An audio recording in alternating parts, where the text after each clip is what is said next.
हे अशा पद्धतीचा अलार्म आहे आणि ह्याचा वायर अशा पद्धतीचा अलार्म आहे आणि अशा पद्धतीचा त्याला वायर दिलेला आहे।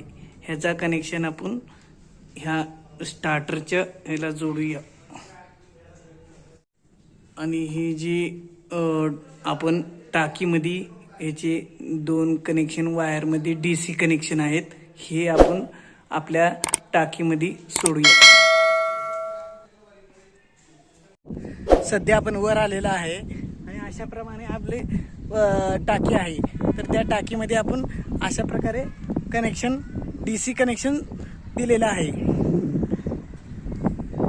अशा प्रमाणे आपल्याला एक वायर वर आणायचा आहे पाण्याला टच व्हायसारखे आणि दुसरा वायराचा टोक आपल्याला बुडाच्या खाली सोडायचं आहे आणि जशाप्रमाणे हे पाणी दुसऱ्या ह्या वरच्या वायरला चिटकील त्याप्रमाणे तेव्हा आपल्याला तो अलार्म चालू होईल। अशा प्रकारे आपल्याला हा कनेक्शन असा करून अशा प्रमाणे आपल्याला हे स्टार्टर बोरचा स्टार्टर त्याच्या खाली आपल्याला कनेक्शन देण्यासाठी खाली सोडूया वायर।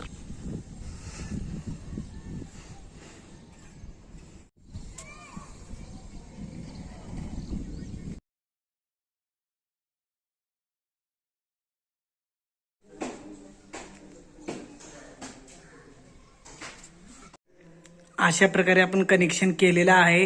हा वरून वायर आलेला आपल्याला DC कनेक्शन त्याला जोडलेला आहे आणि हा दुसरा वायर बोर्डाला जोडलेला आहे। आपण आता स्टार्टर चालू करूया। अशा प्रकारे वायर जोडलेला आहे। DC वायर आता पाण्याला टच झाला तर आपल्याला अलार्म वाजतो।